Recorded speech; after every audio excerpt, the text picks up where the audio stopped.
VAR is a farce and needs to be just scrap the whole doggone VAR program. It's a total farce and stop wasting our time claiming that y'all got VAR in England. What arrant nonsense.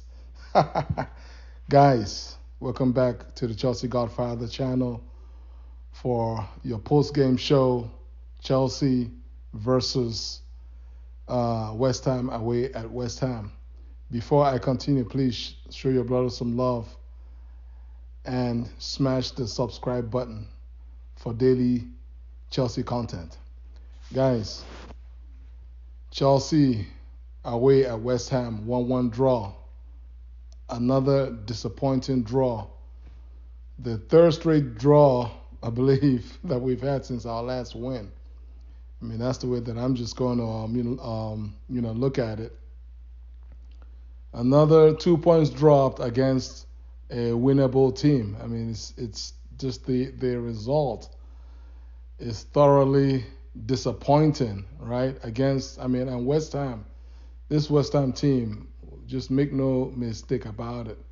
This was a poor West Ham team, even though, yeah, they defended better, I guess, in the second half. But this was a poor West Ham team. It was more or less us, shooting ourselves in the foot. In the first half, this game should have been over. We should have been out of sight. Had we just been more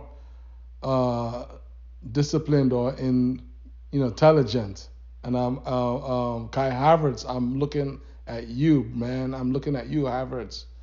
Just better patience, better intelligence. I mean, those through balls were on. It was on all first half. You just know it's coming and time your run. You were still gonna get there first. You didn't need to be half an inch offside, not once, but like twice. Havertz had the ball in the back of the net twice and was ruled off. I mean, if he had one or both of those goals, I mean, it's basically 3 points. Game over and get ready for midweek against Dortmund. But no, Havertz, in a typical Havertz fashion, just had to be offsides. And it pretty much kept these guys alive after the first 20 or 25 minutes of absolute brilliant football that was on display from the likes of Joao Felix and Enzo, Nani, and Mudryk. And that was a bit of a disappointment there.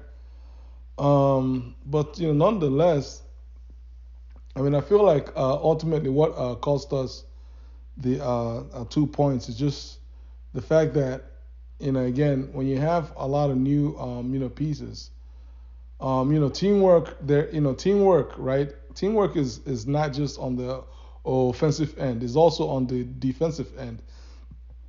So you can see that this team obviously hasn't gelled in all facets of the game. And when you playing a team like West Ham that was playing with wing backs, right? West Ham played with 5 guys across their back, so they play with our wing backs. Chelsea, we obviously know what that looks like because that's what Chelsea played under Tuchel over the last couple of seasons. So we know what that looks like. So our players really should be able to identify. But the deal is we had Mudryk on the left and Nani on the right. I just don't know whether they were fully aware. And also we had Kukurea at left back. So really what they were supposed to have done was when you defending, especially after we went up 1-0, you knew that West Ham being the home team was going to react. They have to react because they're playing at home in front of their fans. So we just had to weather their storm for the next 5 to 10 minutes. Once they run out of ideas, put them to the sword. And in order to do that, every player had to be spot on in terms of they all had to be locked in terms of the defensive responsibilities first, and then counter attack, right? But I think it's obvious that Modric, during on their goal, just wasn't locked in on his defensive duty, who the player that he was supposed to pick up. And part of that is due to lack of adequate communication with Cucurella.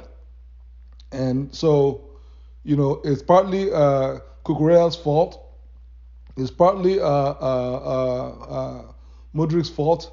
And then, of course, on the flip side, it was partly Nani's fault, because Nani basically, literally, fell asleep. His job was to pick up the Freeman. The Freeman was the wing back.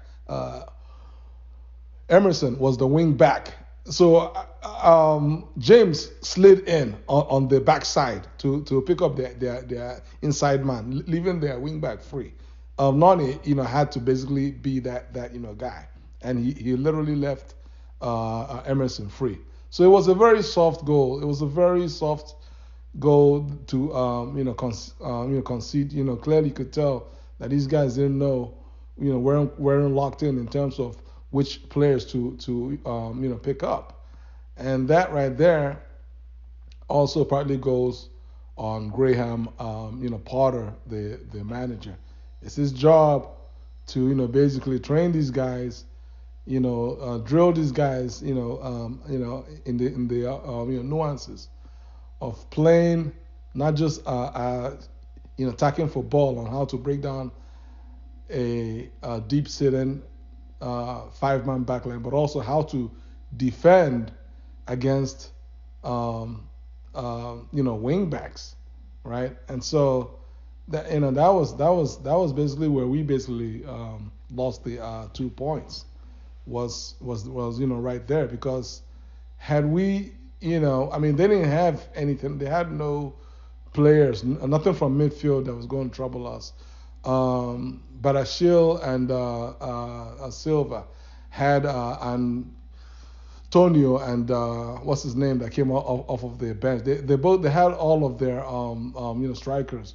Any striker that they threw at us, they had those guys locked down. So there wasn't any West Ham otherwise did not trouble. Bowens didn't trouble. We had no problems with West Ham otherwise defensively. The only way they were going to score was how they scored, which was basically lack of defensive focus. And what that means is lack of being able to understand and identify, especially as a non-defender, who is my defensive responsibility, right? Part of that fault goes on the players. The other part goes on the manager. And then the other point that I got to make here is, let's see what else. I guess I've already talked about Havertz, Kai Havertz and the offsides. Havertz, man, guy, you cost us. I'm not, VAR is a disgrace. We already know that. VAR is an absolute disgrace in this game. That was a penalty all day. They didn't bother to look at it. And then disgracefully, why these VAR clowns gonna look at offsides go, take 5 minutes for VAR to review West Ham's goal. They had not one but 2 players miles off offsides, relatively miles offsides. Whereas when they reviewed our Kai Havertz marginal offsides goal, it didn't take them more than a minute to basically review and just quickly declare that it's offsides. It was just a disgrace. They should just scrap this whole VAR thing and stop, wasting our time and acting as if there's any VAR that's working. It's just absolute nonsense. So guys, again, otherwise, looking on the positive time on the positive is that at least for the first time in a whole bunch of games, we begin to see some level of cohesiveness of our players. We just need them to be more cohesive and collective as a team in all facets of the game. And I just hope that especially with Ben Chilwell back, that Chilwell hopefully gets to start the next game, the Champions League game, because yes, it might be like a long shot, but that's the only shot that Chelsea probably has to make the Champions League next year is by winning this year's to make the Champions League next year. Our only shot is likely by winning this year's Champions League. So, it's going to be all hands on deck. We thank God that we have players coming back. Ruben Loftus-Cheek came back. You all have already seen the difference Ruben Loftus-Cheek made in midfield as opposed to, Gallagher, right? And then, it's even going to be one more step forward when hopefully the likes of Kovacic and Kante return. Chilwell is back. James is back. Guys, hopefully it's there's going to be some good light at the end of this long dark tunnel, and we just hoping and praying somehow that 2012 revisits us again. Guys, how do y'all feel about today's terrible VAR assisted 1-1 draw? Please comment below, like this video, share this video, and subscribe to my channel. God bless you all. Have a nice weekend. Peace.